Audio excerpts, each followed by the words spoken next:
It is that time. So let's go, Husker fans. GBR, next hour. Let's lock in on Nebraska football talk. Leave those comments and questions as you typically do. We're counting on them. Got Greg Peterson here from Husker Online to break it down for us. Greg, another week. We're back here on a Tuesday. People can count on us. Yeah, exactly. They can. And you know what? The funny thing, I didn't even tell you that yesterday, all of a sudden I thought it was Tuesday, and I noticed that it was like 6:50, and I was like, "Oh my God, did I just miss Huskers Live?" And I ran to my computer, and then all of a sudden I realized it was only Monday. So, yeah. But we're here. Yeah, your attendance record is still perfect. So you thought otherwise. No, I would have probably hit you up about 10 times trying to. Well, but my phone was turned off. Didn't matter. Okay. No. So, and I've been having email issues and things. So, yeah, my Twitter was down, and yeah, I mean, probably couldn't have reached me if I had missed it. So. Oh, well, good. I'm glad you screwed up your days. Yeah. Because we are here. We made it, everyone. So lock it in. Before you get comfortable, just hit the like button. Just get that out of the way. Hit the like button, please. We would appreciate that. And it's not too late to get on social media and let people know that we're here talking Huskers football. All right. Yeah, Kane Williams is a defensive back there at Alabama. And I don't believe he saw the field his first season in Tuscaloosa, but he was a highly rated. Oh, shoot. I don't have the numbers in front of me, but I posted a video this week. He was like a top 10 safety coming out of high school, something in that range. I'll look it up here in a minute, but a heck of a signing for Nebraska as a top 150 player in his class. Yeah, I mean, coming out of Louisiana, and obviously there's ties that helped him feel comfortable here. When you talk about Mickey Joseph and Bill Bush, and then the other players that have come on board here from the state of Louisiana. So he really enjoyed his visit, and defense, just the way the Nebraska, defensive coaching staff kind of runs things and everything really impressed him. And he decided to go ahead and pull the trigger. So, yeah, that's another good get. Like you said, he didn't play much. He didn't see the field really at Alabama. But you're bringing in a guy that's a highly ranked kid coming out of high school that has a lot of eligibility here to play here at Nebraska. So it just bolsters, that secondary that they've been overhauling here. And, I don't expect him to really, it's hard to say. We haven't seen him here, but you already got pretty much your safeties in place already with Marquise Beeford and Miles Farmer. So, we'll see though. But it adds more firepower there, and there's now 17 scholarship players in the secondary on the Nebraska football team right now. So, Coach Travis Fisher does things pretty good, and he doesn't bring guys in that he doesn't think can help the team. And every day, when you're playing for Coach Fisher, every day, every spot is up for grabs every single day. So, and that's the way that he coaches, and that's the way he played in college and in the NFL. And he's a no nonsense kind of guy, and he, in my opinion, he's one of the best defensive backs coach that I've been around in my entire career. And so it pays off, and especially when he's a guy that has all kinds of ties to the South Florida area, and he basically went 0 for 6 in this recruiting cycle, getting guys in this year's class. And that doesn't count, DiCaprio Boodle's younger brother that is already committed here for the 2023 class. But yeah, it's a great addition to the secondary, and just adds more competition out there and more bodies. And I mean, when you go into a season, there's always you need as many bodies out there that you can get. So I think right now that they're if we're talking today, there are 86 scholarship players right now on the roster, and 17 of them are defensive backs, corners, or safeties. And that's how this whole deal works these days in terms of the transfer portal. You're talking about a player that in the composite was number 176 in the nation. As I mentioned off the top, the 11th rated safety. State of Louisiana produces more NFL players per capita than any state in the United States, and he was the 7th rated safety. So he's got certain aspirations of what he's going to be able to do coming into college. Well, he sits for his freshman year, which is no shame in that, and certainly most guys would do that at a number of schools across the country. So he sits for 1 year, but then he goes through spring practice and determines, okay, I'm looking at sitting for another season, my entire sophomore season, because I'm just not in a good spot here in terms of a depth chart. So he makes a move, and he's ready to roll and ready to play, and was a top prospect. 6'2", Yeah, I mean he's actually 215 now. So okay. You got a guy that's actually, and I know that Brian Munson, our recruiting analyst, has talked to his high school coach and stuff too. And this is a guy that's he's got great ball skills, but on top of that, he's got great size, and he's a guy that can come up and help in the run game big time. Come up, be a run stopper as well from that safety position, and he's got a little bit of a mean streak to him too. So. I think he's a valuable addition in there, especially in this day and age when you see the size of wide receivers that are starting across the board in a lot of these schools now. All right, super chat coming in here from Springtime. Springtime, I want to mention we did post your comment, your super chat in the previous show. Springtime joined our Iowa show, so I want to acknowledge that. Thank you so much for that, Springtime. And as another super chat here, full disclosure, Hawkeye fan here, but I have a question. You're allowed, Springtime. You're allowed. You're welcome here. All fans. Maybe not the week of the game. No, all the time you're welcome. Okay, so I saw an analyst predict Kane Williams for Nebraska. In all honesty, is this legit in your opinion?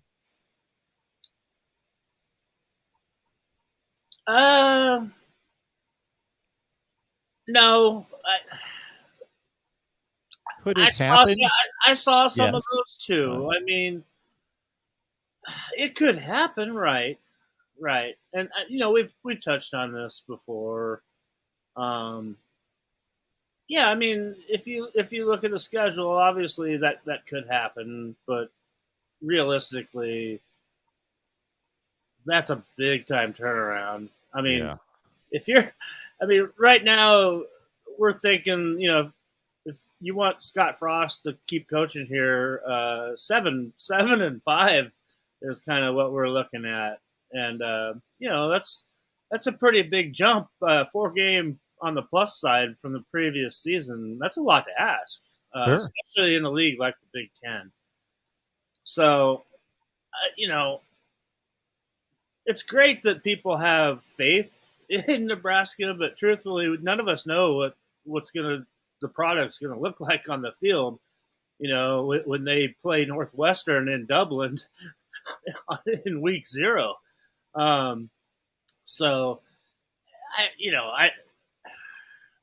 don't know. People have different opinions, but realistically, 7-5 is great. 8-4 looks really good. So, yeah, I think a lot of those other are kind of pipe dreams, unless Nebraska comes out on fire and is undefeated, beats Oklahoma, and we'll see from there. But there's a lot of positives working here. New quarterback in Casey Thompson, who's proven himself, played an entire Big 12 season, led the conference in touchdown passes. Trey Palmer is obviously a huge addition from LSU. If you look across, I certainly agree with and came to this determination myself before I saw the transfer portal rankings that Nebraska's had the best transfer portal off season of any team in the Big Ten, and you put that together with how well they performed against a difficult schedule last year. So replace Ohio State and Michigan State with, I think, Indiana and Rutgers. Yeah. They still have Michigan, but they've replaced Ohio State and Michigan State with Indiana and Rutgers on the schedule. So I think 10 wins, yeah, that's to Greg's point, just a monumental leap that you could go through the history of college football. You're not going to find many of those. You know which one comes to mind? Auburn. Last time they played Indiana, Indiana smoked them here in Memorial Stadium. Auburn went from 3-9 to the BCS championship game against Florida State one season. But, that's like once every 20 years, there's that kind of turnaround. So to Greg's point, I think 7-5 is a realistic and achievable goal for a team that played really well against 4 top 10 teams. But you have to start making the plays in the clutch. They've got a quarterback. They have to learn how to win. I mean, they have not learned how to win yet under Scott Frost since he's been here.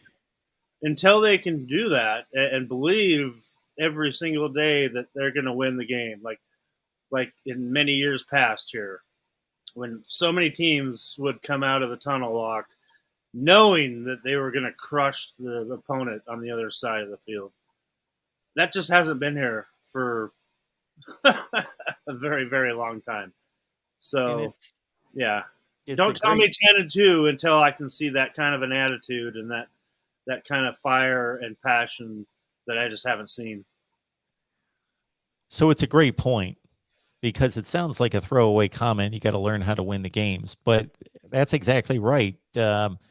Football teams go through situations and they either learn and they progress, and it's a combination of executing in difficult situations, it's poise, it's knowing the right, it's having confidence, it's all those things. So until you do it, it's kind of hard to have confidence doing it, but you've got to kind of will yourself through to do it the one time against a good team and then be like, okay, we can do this.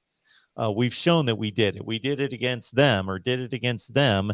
And then it just grows and grows and grows. Plus the execution, it all's tied together. The nuts and bolts of the actual execution, the confidence, the poise, all the things working together. And you got to think, and I'm going to say it again, who knows what's going to happen against Northwestern, but they're a substantial favorite. Let's say they win that game in the fashion that we expect, not 56-7 like last year, but they win it fairly comfortably. Then they've got North Dakota and Georgia Southern. Now that Oklahoma game may turn out to be the first one that it's like, okay, let's see when it's a 4-point game in the fourth quarter, what happens here? And let's say they don't do it then.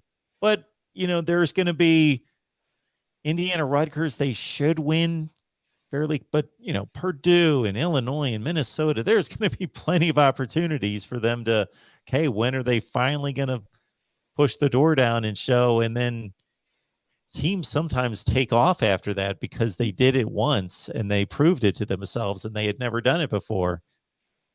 And this team hasn't beaten a good team in a fourth quarter game. Well, and there's not a single player that was alive that remembers when Nebraska was dominating the Big 8 and the Big 12. I mean, they would never lose to any of the teams below them.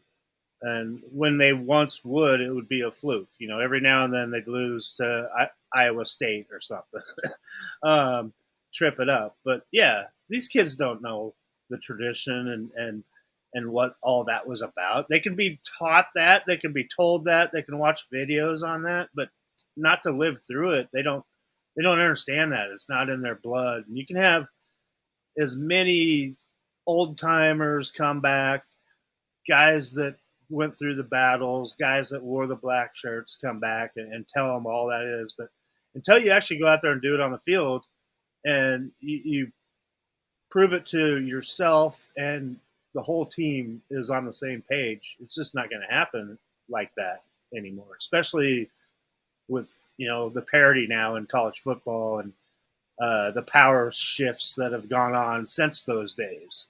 It's not the same anymore. Nebraska's not in the same conference anymore.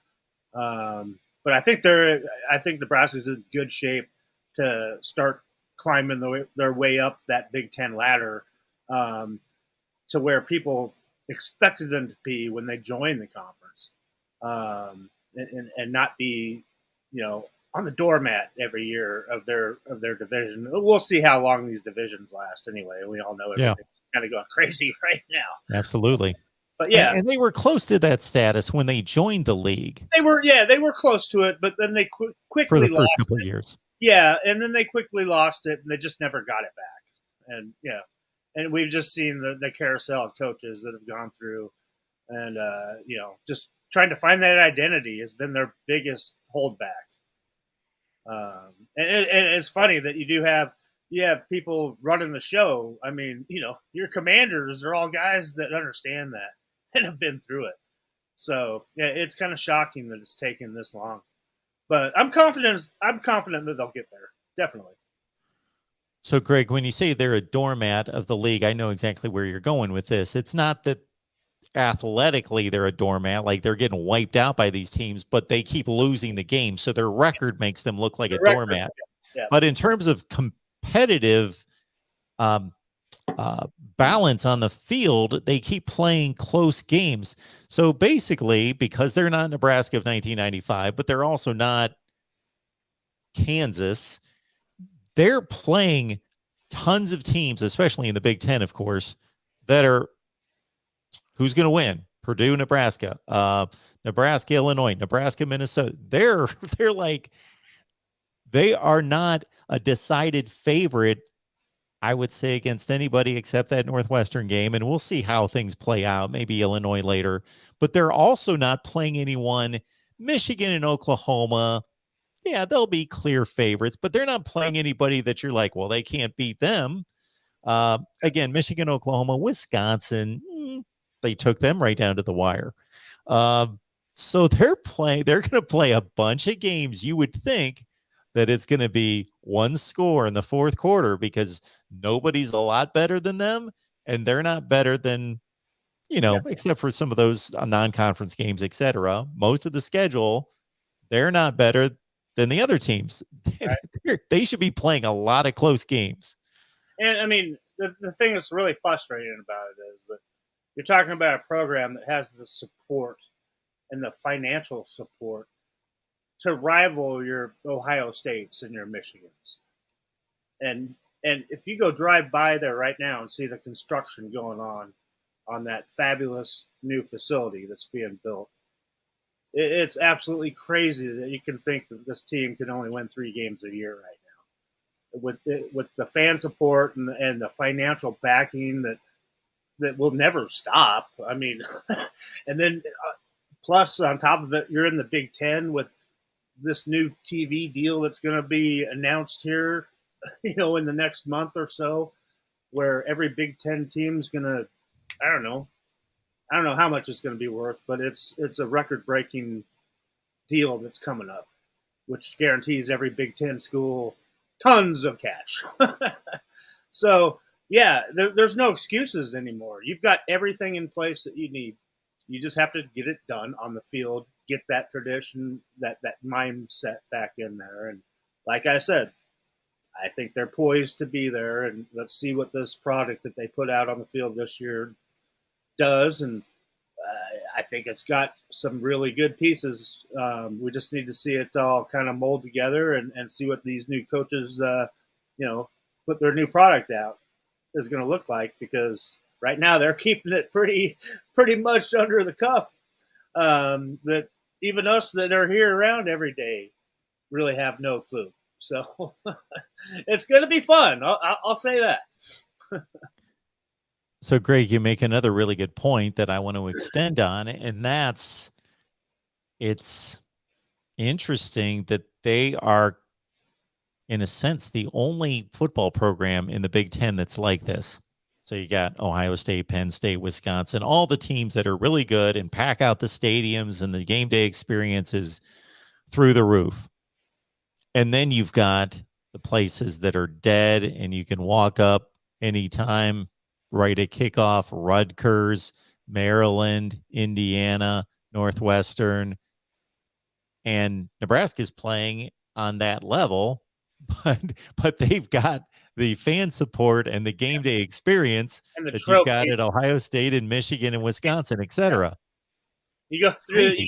you go in the front door of Memorial Stadium and you see all those Sears trophies lined up in there. Yeah.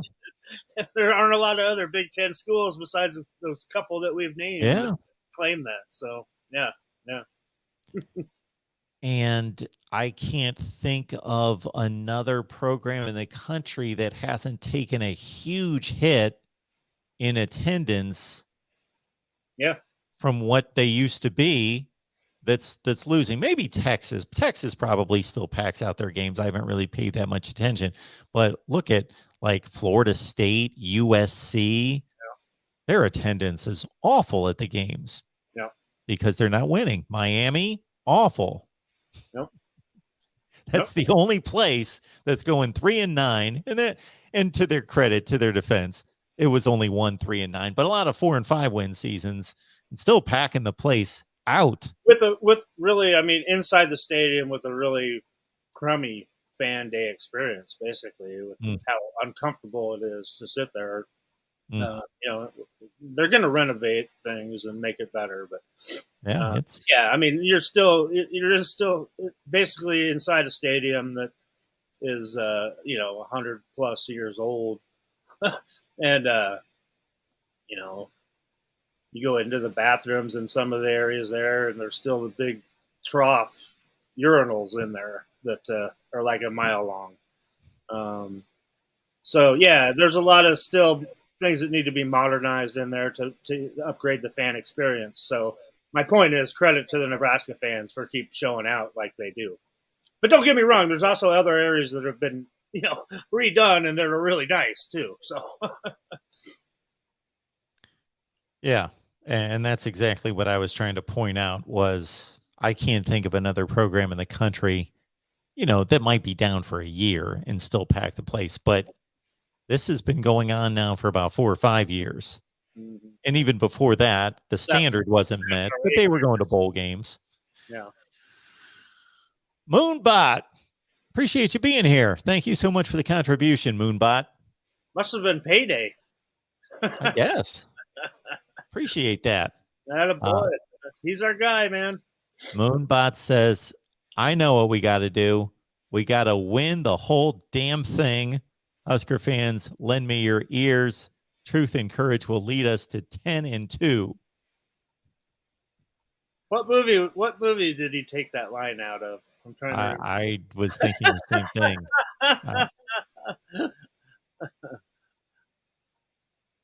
Yeah, that's that. Yeah. He's he is up there in the Mile High City though, so he's always got a good attitude.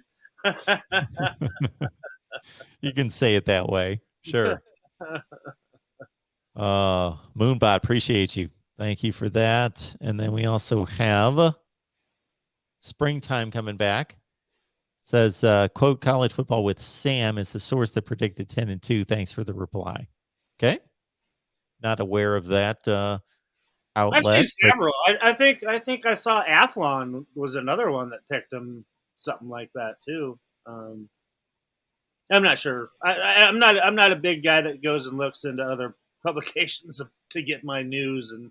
Yeah, I really don't either. Got other things to worry about, like our local fans. No, just kidding. We love you. All right. So the next topic we move on to is, of course, a guy that we've talked about the last few weeks, Stephon Wynn from Alabama. Yeah. So you say he's been on campus and he's about ready to let us know. Yeah, he was here along with Kane Williams on last weekend's official visit, and all signs pointed that he had a really good visit. So he didn't quite feel what I guess what his teammate did, or his former teammate did, but he's going to make his decision here. It looks like probably here in a couple of days, maybe Thursday or so. And Georgia Tech and Texas Tech are two of the other teams that are involved with him right now. So we'll see. Like we've always said so many times, that you get him here on campus, and you get a pretty good shot of landing them. And obviously that he came here, he flew here with his teammate Kane Williams, and kind of went through most of the process with him. So all signs are positive, and we'll see if he pulls the trigger here and picks Nebraska as well. Could be interesting. But after that too, they threw out an offer to another defensive lineman that could come in and be eligible right away, and he's out of California, out of the College of the Canyons. His name's Taylor Lewis, and he's going to graduate here in about I think June here, early June. He graduates from JUCO there, and so he'll be eligible to be on campus right away. So I think they've got a plan B here as well to be bringing in another addition to that defensive line. And he's a kid that actually he's from Chicago, so he's very familiar with Nebraska, and he knows some of the Chicago area kids that are on the roster already here. And the funny thing is that he actually grew up watching Nebraska play in the Big Ten, which to me is kind of crazy that kids can say that now, that they grew up watching Nebraska in the Big Ten. But so he's been very familiar with the Nebraska program for a long time. And, he's, like I said, if they're not feeling it with Wynn, if they're thinking that he might be going elsewhere, then they made a plan B right away. So, that transfer portal is always kind of, providing. And besides that, I think they're pretty much done in the transfer portal unless something would appear. But, since May 1st deadline, I don't think you're going to see many other roster changes going on here, especially since graduation was just here last weekend.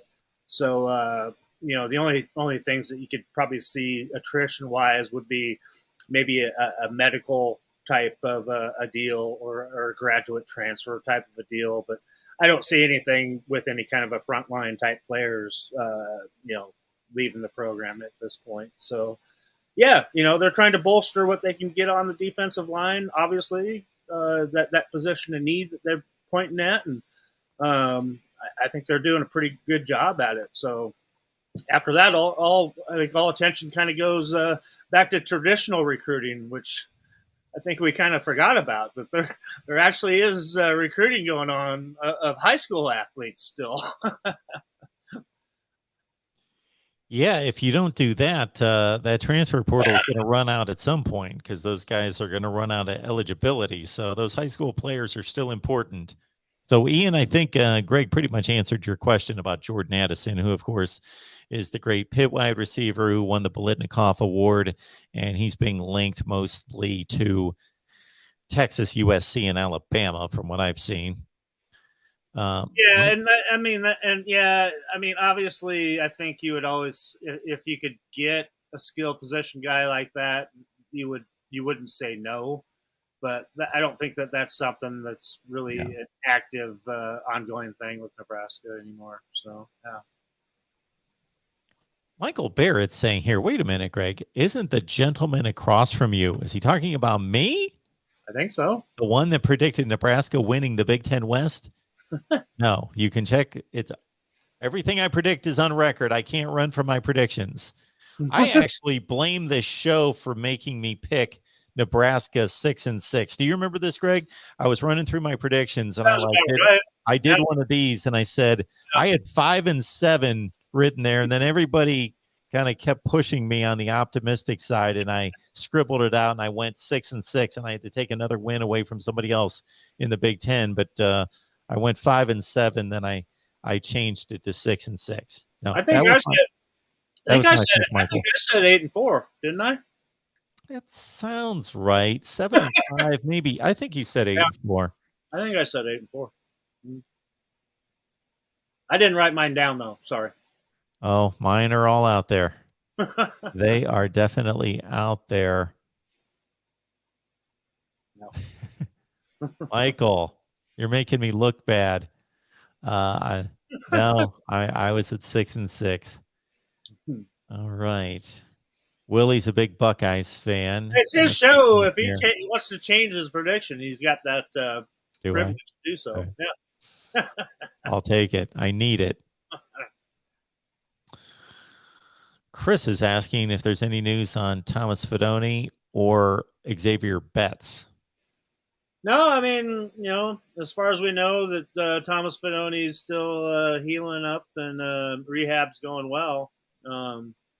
I think, the last time that we had any kind of access to talk about it, everything was positive. So, yeah, fingers crossed that maybe he can make it back. And I'm confident that I think that he's got that kind of instinct and attitude that he can overcome. And I think he's going to do everything possible to get out there and contribute this season.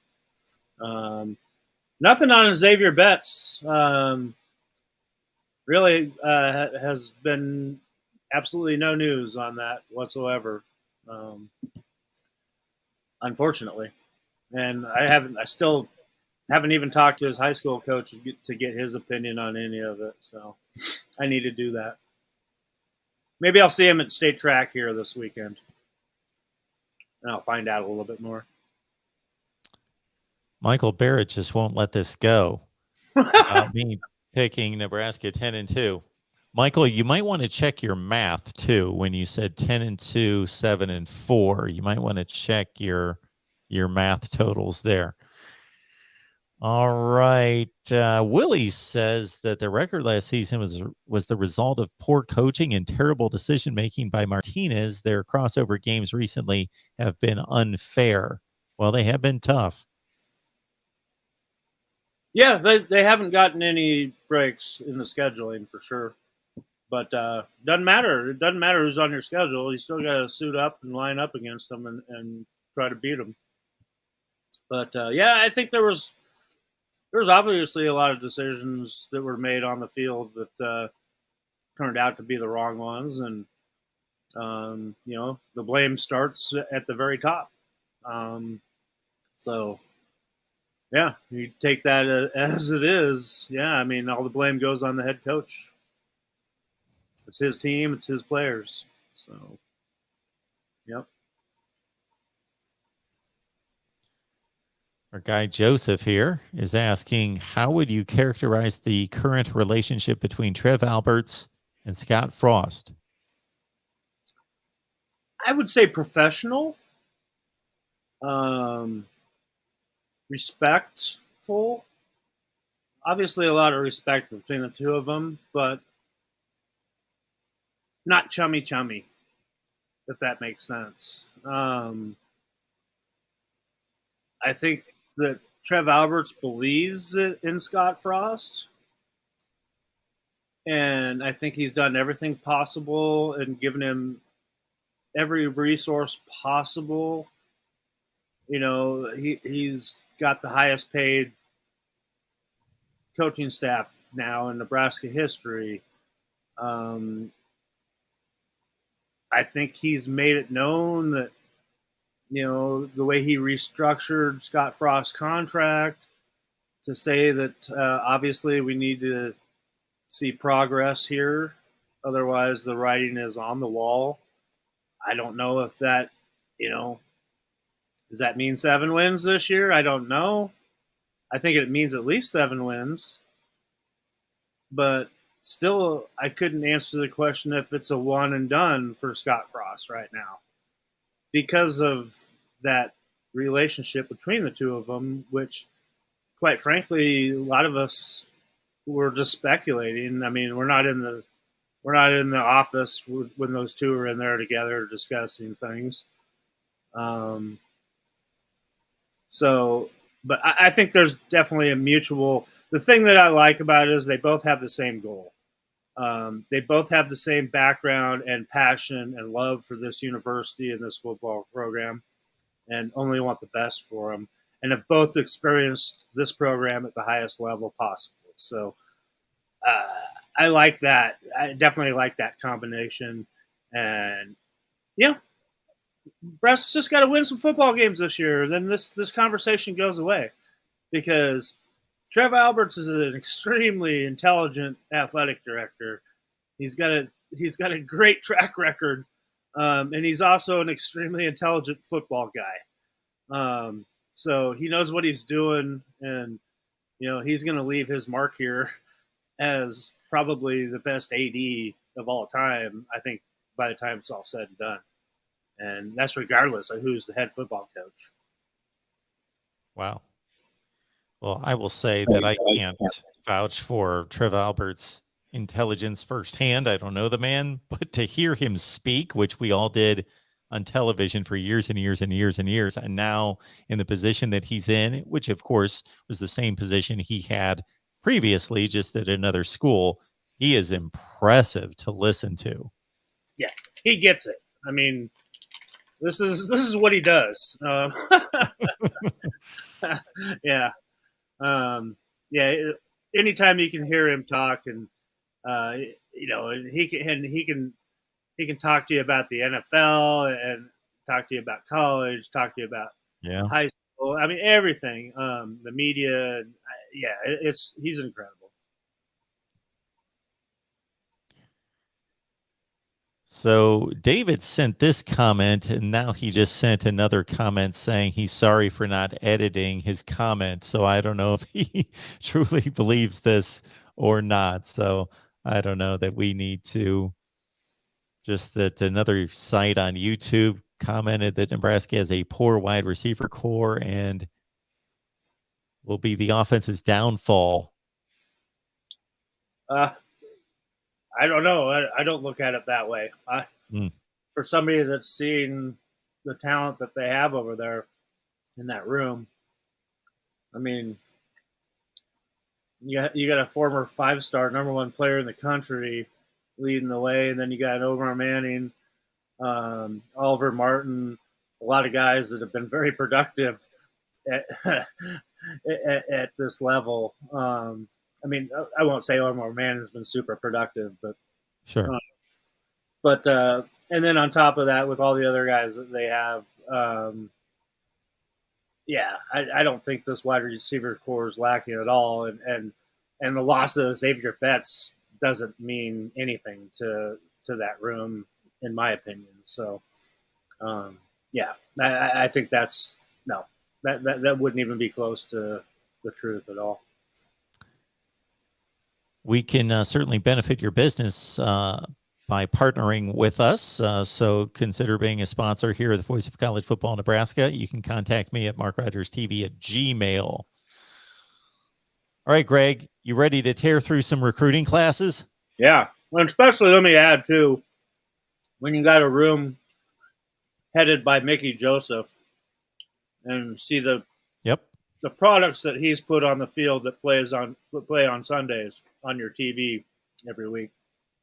I don't know how you could think that the wide receiver room would be the downfall of the offense. Our Buckeye fan here, Willie, says, the more I listen to this gentleman, the more I enjoy his perspectives. And he's not talking about me. Like you, Willie. All right. So I'm interested. Now, the first time we do this, it's not going to be that interesting because we're going to go through the 21 class, and most of these guys didn't play much or not much happened, but a few did. You know what? Let's go back a year before, because there's not going to be much here.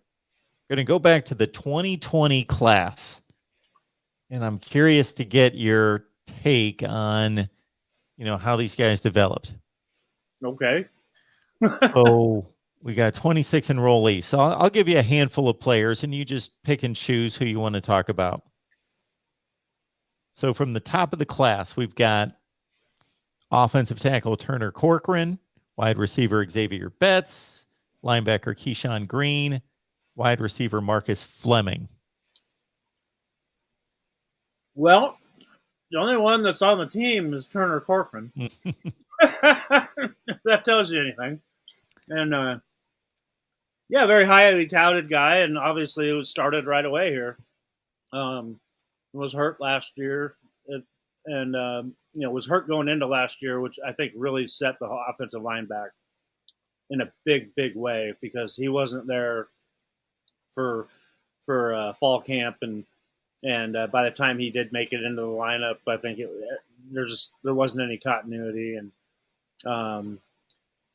then kind of had to change positions. And I think now that he missed the spring as well here, but I think that he's embraced a new role moving inside, and he's still probably the leader on that offensive line right now, and is still probably the guy with the the most upside, especially the way he was ranked coming out of high school. And I think he's going to start to show what he's got here now that since he moves inside a little bit. So he was a very successful recruit so far, in my opinion.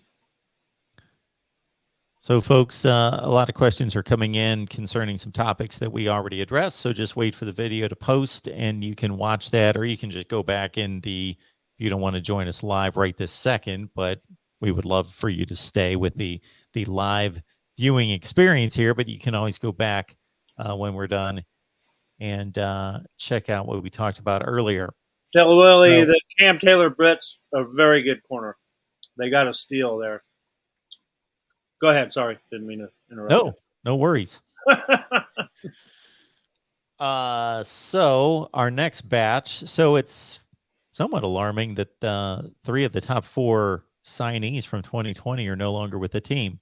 So the next batch would be Henry Gray, safety, Omar Manning, wide receiver, Nadab Joseph, if I pronounce that correctly, cornerback, and Jayden Francois, safety. Yeah, again, Omar Manning is the only one that. Okay, I was going to say I don't recognize. Yeah, well, those guys never even made it to Lincoln. That on this list, so yeah, we got 2 guys here that are actually contributors.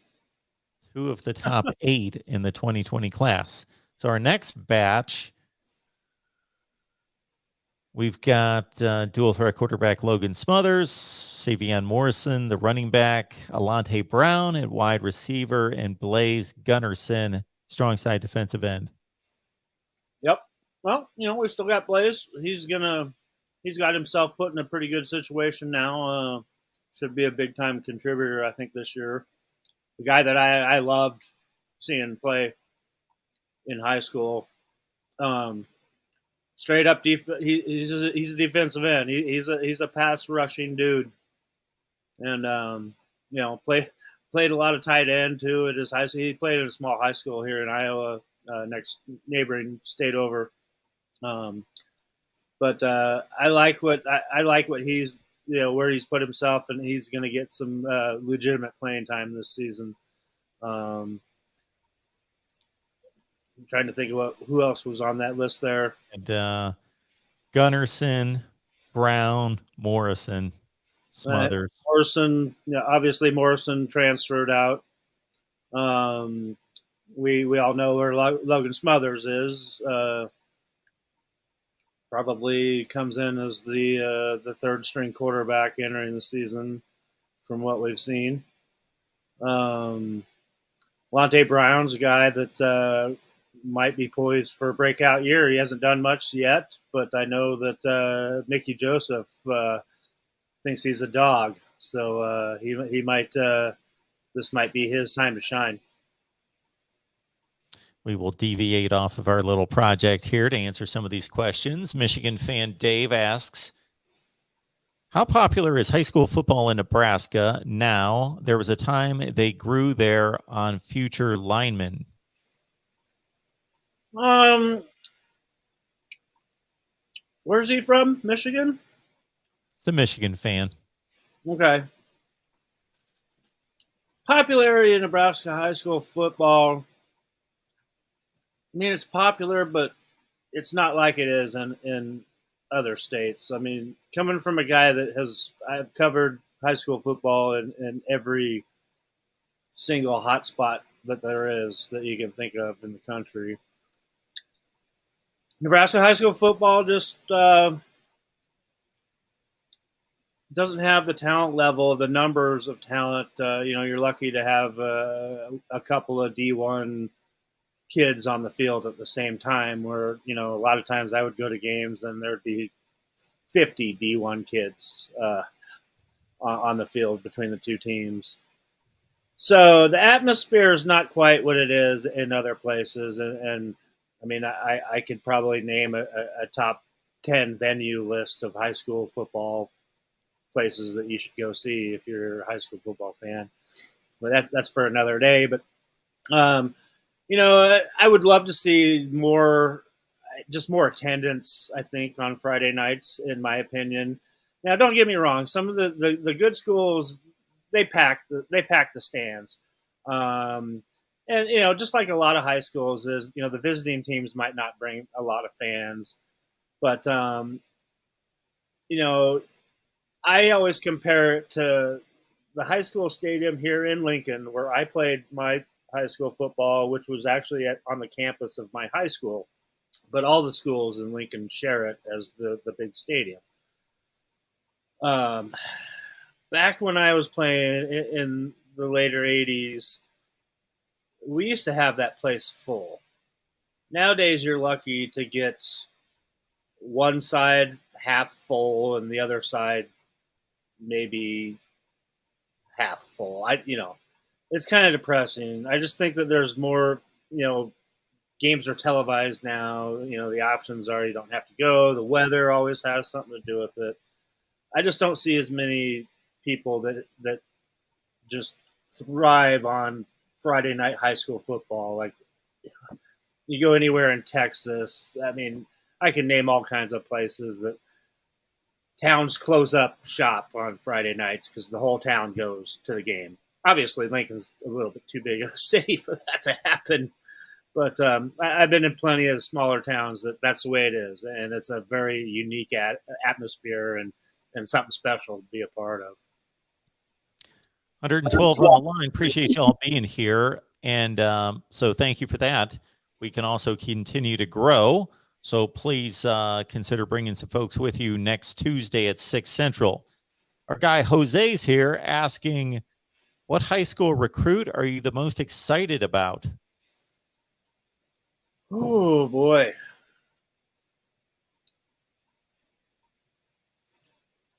Well, it's been so long here that we've been talking about transfer portal. I kind of forgot about who they brought in. But I think I like Dakota's I like to see what Dakota's Crawford brings to the table. I'd like to see what he looks like in person. He could be a sneaky good wide receiver. A guy that Mickey Joseph had. He was going to go to LSU with Mickey Joseph until Mickey made the change here. So he's a guy that really intrigues me quite a bit. Some of these other guys, I don't know. The jury's still out on him. I mean, Jayden Gold's a guy that probably the most highly touted guy that they brought in, and obviously he's a guy that's already been talked about quite a bit since he's already been here on campus in spring ball, but we haven't had a chance to talk with him. But we're hearing good things about him. So I'd say those two guys if I had to pick one on each side of the ball right now. Dakota's Crawford, his final season in high school ball, 50 catches, 813 yards, 6 TDs, caught 118 passes in his career. All right. Next batch. These are players from the 2020 class. Just getting Greg's thoughts on how well they're developing here. Got the defensive tackle, Nash Hutmacher. Got, I may botch his name, Ativa Maga Clements. Outside linebacker. Good enough. Good enough. How do you pronounce his first name? Ativa? Ativa? Yeah. Okay. Ativa Maga Clements. William Nixon, wide receiver. Marvin Scott, running back. Well, obviously, Will Nixon left. He transferred. He was a transfer guy. Marvin Scott obviously had himself in a really good spot until he got hurt last year. But he's healed up nicely too, and should be right back there in the mix at the running back spot. Ativa hasn't had, he's a guy that's still developing, so he hasn't had much of a chance to play yet. I think he's still a little ways away. But Nash Hutmacher's the guy that he's probably going to be the starting, nose tackle here, and is by far and away the most strongest guy on the team, and is just a complete animal. And they've had him in a cage here since he got here, and now they've let him out of the cage, and I expect big things from him this year, being that anchor in there along with Ty Robinson.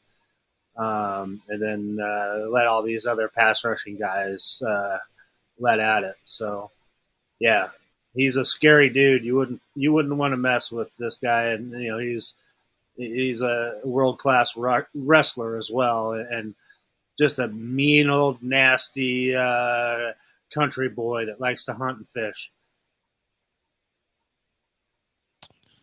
All right, good stuff. Next batch we've got coming up here with the 2020 class would be offensive tackle Alex Kahn, defensive end Jamari Butler, Marcus Black, defensive tackle Nico Cooper, weak side defensive end. Neither one of those guys, last two, are there anymore.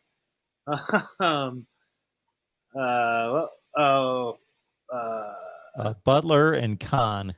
Yeah, Alex Kahn has, he's still trying to develop. Hasn't had much of a chance to contribute yet, and same with Butler. But I think he's going to have a chance here this year to make a little bit of noise. Then we've got our last batch, which is Ronald Delancey, the cornerback. Ladarius Payne, strong side defensive end. Jordan Riley went to Oregon, right? Gone. Isaac Gifford, safety. He's still there. Yay! Okay. He's a hometown boy, Southeast. Taman Lynham, corner. Did he leave or not? I'd have to look that up. I'd have to look that up too. I will. Davion Lynham, yeah. And then we got Daniel Cerny, the punter. He's still there. He's not gonna be the punter. No, Isaac's right there in line to take over for JoJo Duman's spot there as the nickel guy. He's one of those guys competing for that spot right now. Okay. His brother Luke's in the NFL. Both Lincoln Southeast grads. So, yeah, he's got himself a famous beard going now, young fella. Yeah. Okay. Now he's looking nice, nice and rough and rugged now. So, yeah. Famous why? I'm just saying that because I like any kid that's 20, 30 years younger than me that can grow a way bigger beard than I can. I give him props. Nice. All right, that did it for the 2020 class. Thank God. Yeah. I don't know that there's a whole lot there. Pretty much.